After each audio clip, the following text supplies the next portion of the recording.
નમસ્કાર દોસ્તો, વિડીયોમાં ફરી એક વખત તમારું સ્વાગત કરું છું। 87 વિધાનસભા પેટા ચૂંટણી વિસાવદરથી ગોપાલ ઇટાલિયા જીત્યા ને ત્યાર પછી ગઈકાલે જે સુરતના આંગણે પહેલી વાર ગોપાલ ઇટાલિયા આવ્યા અને જનતાની અંદર જે ખુશીનો માહોલ હતો એ જોઈ અને મને એવું લાગે છે કે ભારતીય જનતા પાર્ટી વાળા તો લગભગ કોમામાં વહી ગયા છે। ત્યારે સુરત સરથાણા જકાત નાકા પાસે પહોંચ્યા અને ન્યા એક લોકોએ જે ગોપાલ ઇટાલિયાનું ભવ્યથી ભવ્ય સ્વાગત કર્યું છે અને ત્યાર પછી આગળ વધતા એ કોમ્યુનિટી હોલમાં પહોંચ્યા અને કોમ્યુનિટી હોલની અંદર જે ગોપાલ ઇટાલિયાએ ભાષણ કર્યું છે, આહા, ભારતીય જનતા પાર્ટીના ડૂચા કાઢી નાખ્યા અને ખાસ કરીને જે CR પાટીલને જે શબ્દો કીધા છે ને એ સાંભળવા જેવા છે દોસ્તો। અને જે ગોપાલ ઇટાલિયા બોલ્યા છે, હવે જો CR પાટીલની અંદર તાકાત હોય, દમ હોય, પાવર હોય તો કરીને બતાવે। પણ શું બોલ્યા છે ગોપાલ ઇટાલિયા, આવો આપણે સૌ સાથે મળીને ગોપાલ ઇટાલિયા જરા સાંભળીએ। અનેક એવી ઘટના બને છે જેમાં ખૂન થઈ જાય। અહીં સુરતની અંદર દેવી પૂજકના દીકરાનું ખૂન થઈ ગયું, અલગ અલગ સમાજના અનેક વ્યક્તિઓના ખૂન થઈ જાય છે। નાની એવી વાતમાં બુટલેગરો મારી નાખે, ડ્રગ્સ માફિયાઓ મારી નાખે। ખૂન થઈ ગયા પછી એક દીકરાનું ખૂન થયું હોય તો એની માએ એમ કેવું પડે આ ગુજરાતમાં કે FIR નહીં લખો ત્યાં સુધી હું લાશ નહીં લઉં। કોઈ પોતાના સ્વજનની લાશ લેવાની ના પાડે તો દિલ ઉપર પાણો કેવડો મોટો રાખવો પડે। આપણે ત્યાં પ્રથા તો ઈ છે કે માણા ગુજરી જાય ને પછી સ્વજનો બથ ભરી જાય ને મૂકે ને એમ કે ન લઈ જાઓ, ન લઈ જાઓ, ન લઈ જાઓ। હું કામ? ખબર છે આનામાં જીવ નથી, તોય એમ કે રહેવા દો, રહેવા દો। અને એના બદલે માએ, દીકરાએ, પત્નીએ એમ કેવું પડે કે મારા પતિની લાશ નહીં લઉં જ્યાં સુધી FIR નહીં થાય। તો એ કહેવા માટે કાળજું કેટલું કડક કરવું પડતું છે। સરકારને શરમ નથી? ભાજપમાં બેઠેલા તમામ માણસો મોદી મોદી કરીને ગમે એવી દાદાગીરી કરી લેશે, પણ એને એટલી વાતની શરમ નથી કે ઓલી માં છે। આ સુરતમાં શૈલેષભાઈ નો મૃતદેહ આવ્યો અને આપણી બેને ઓલા પાટીલને મોઢો મોઢ કહી દીધું કે તમારી વાહે ટોળા બંધ સિક્યોરિટી અને મારા ધણી માટે કાંઈ નહીં। ઈ બેને પાટીલને સંઘવીને મોઢા મોઢ કહી દીધું કે તમારી વાહે ટોળા બંધ સિક્યોરિટી, મારા ધણીનો જીવ જીવ નથી। ઈ વાત સાંભળ્યા પછી જો ભાજપના નેતાઓના શરીરની અંદર માણસનો આત્મા હોત ને તો એને સુધારો કર્યો હોત, પણ એનામાં માણસાઈ મરી ગઈ છે ને એટલે એને ઈ બેનને દબાવી ધમકાવી નવો વિડીયો બનાવડાવ્યો। એનામાં એટલી શરમ નહોતી કે લાશ ઉપર ઉભા રહીને એક બેન બોલે છે ને તો એ શબ્દો મોઢેથી નહીં આત્મામાંથી નીકળતા છે। એ વાત પાટીલને સમજાણી નહીં। પતિની લાશ પડી હોય ને જે બેન બોલે એ મોઢેથી બોલે કે આત્માથી બોલે? આત્માથી બોલાયેલી વાત પાટીલ અને સંઘવી જેવાના કાન સુધી પોગી નહીં દોસ્તો। શું કામ? એનો આત્મા મરી ગયો છે દોસ્તો। પણ એનો ભલે મર્યો, આપણો આત્મા ક્યાં છે? ગુજરાતનો આત્મા ક્યાં છે? કરોડો લોકોનો આત્મા ક્યાં છે? આમ જનતાનો આત્મા ક્યાં છે? કેમ ચૂંટણીઓમાં ભાજપનું બટન દબાઈ જાય છે? આપણો આત્મા, આપણો હાથ ધ્રુજતો કેમ નથી ભાજપનું બટન દબાવતા? એ વિચારવાનું આપણે છે દોસ્તો। બૂથમાં જઈને આમ હાથ લાંબો કરીએ તો હરણીની બોટ દુર્ઘટનાની અંદર ઓલા નાના નાના છોકરા જે ગુજરી ગયા ને એની ચીસ આપણા કાનમાં સંભળાવી જોઈએ, કાન ફાડી નાખે એવી ચીસ સંભળાવી જોઈએ, પણ નથી સંભળાતી। મત આપવા જઈએ, બૂથમાં પહોંચીએ, મશીન સામું જોઈએ તો આ તક્ષશિલામાં સળગતા સળગતા જે નીચે પડતા હતા ને છોકરા દેખાવા જોઈએ, આંખમાંથી લોહી નો આંસુ આવવું જોઈએ, ભાજપનું બટન ન દબાવવું જોઈએ દોસ્તો। પણ એવું નથી થતું, એવું નથી થતું।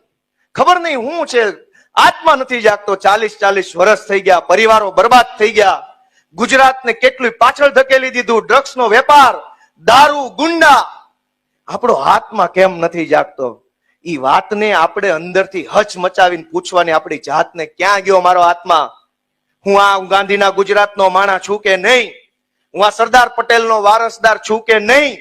એ સવાલ આપણે આપણી જાતને પૂછવાનો છે। અનેક ઘટના બને, રાજકોટમાં અગ્નિકાંડ બન્યો, કેટલાય લોકો જીવતા હળગી ગયા એની અંદર।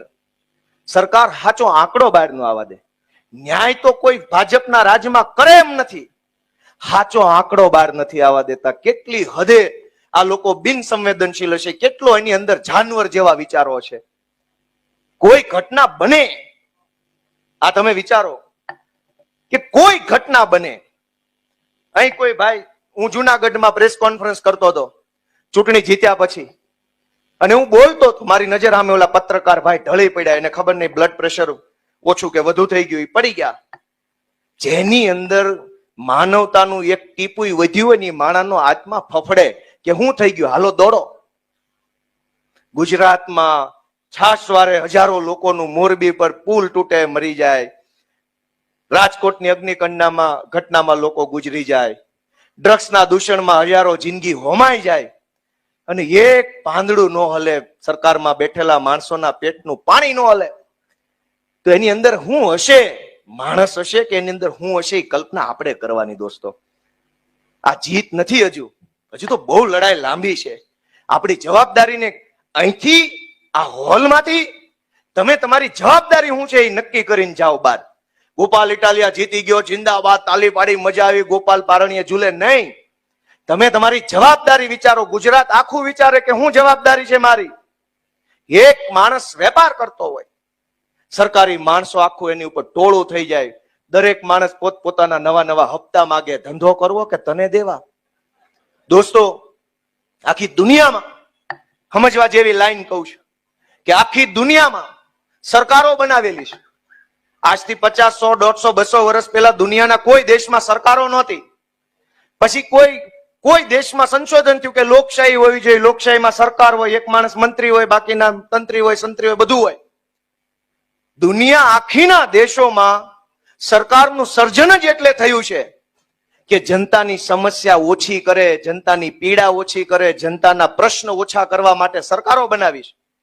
માણસને તકલીફ પડે તો સરકાર પાસે જાય, પણ સરકાર પોતે જ એક સમસ્યા બની જાય તો ક્યાં જવાનું?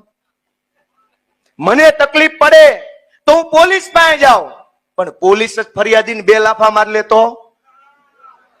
મને તકલીફ પડે કે મારી જમીન માફિયાઓએ પચાવી પાડી છે, હું કલેક્ટર પાસે જાઉં અને મારી જ ઉપર લેન્ડ ગ્રેબિંગ નો ગુનો દાખલ થાય તો? મને તકલીફ પડે કે હું બીમાર છું, મને દવા આપો, અને સરકારી દવાખાનામાં મને અપમાનિત કરવામાં આવે તો? સરકાર એટલે બનાવી છે કે લોકોને સમસ્યા પડે તો બીજો કોઈ સાંભળે કે ન સાંભળે, મારી સરકાર મારી વાત સાંભળશે, એ વાતની હયા ધારણા આપવા માટે સરકારનું સર્જન થયું. પણ ગુજરાતમાં સરકાર પોતે જ એક સમસ્યા બની ગઈ છે. દોસ્તો, સરકાર આપણી સમસ્યા હું સાંભળે? એ સરકાર જ સમસ્યા છે. રોજ નવા નવા નાટક. સ્માર્ટ મીટર આવ્યું, અહીં કેનાલમાંથી પાણી કાઢવાના ઠેકાણા નથી ને મીટર સ્માર્ટ આવી ગયા છે. દર ચોમાસે પાણી આવે છે. અવડું મોટી ભાજપની સરકાર બેઠી છે, ડબલ એન્જિન, 4 એન્જિન, 5 એન્જિન, એન્જિનો જાજા લગાવ્યા, પણ તમારાથી એક પાણી નીકળતું નથી એવા નપાણિયા માણસો સરકારમાં બેઠા. દોસ્તો, તો આ વિડીયો સાંભળ્યા પછી તમારું શું કહેવું છે કે હવે CR પાટીલ ભૂલથી પણ આવી ભૂલ કરશે કે કેમ? કારણ કે દુકાન ખોલી છે એમણે, ધારાસભ્ય ખરીદવાની, કાર્યકર્તાઓને ખરીદવાની. આ દુકાન ગોપાલ ઇટાલિયાએ ચેલેન્જ મારી છે કે વહેલી તકે બંધ કરી દેજો, ને હવે જો તમારી અંદર તાકાત હોય, દમ હોય, તો એક પણ આમ આદમી પાર્ટીનો ધારાસભ્ય ખરીદીને બતાવો, તોડીને બતાવો. મોરે મોરો આપી દેવાનો છે આ વખતે. જે ગોપાલ ઇટાલિયા બોલ્યા છે એ વિશે તમારું શું કહેવું છે દોસ્તો? મને કોમેન્ટ બોક્સમાં જરૂરથી જણાવજો. આવા જ વિડીયો જોવા માટે અમારી YouTube ચેનલને સબસ્ક્રાઇબ કરી બેલ આઇકન પ્રેસ કરી દો, જેથી કરીને અમારા દરેક વિડીયોના નોટિફિકેશન તમારા સુધી જલ્દીથી પહોંચે. ધન્યવાદ.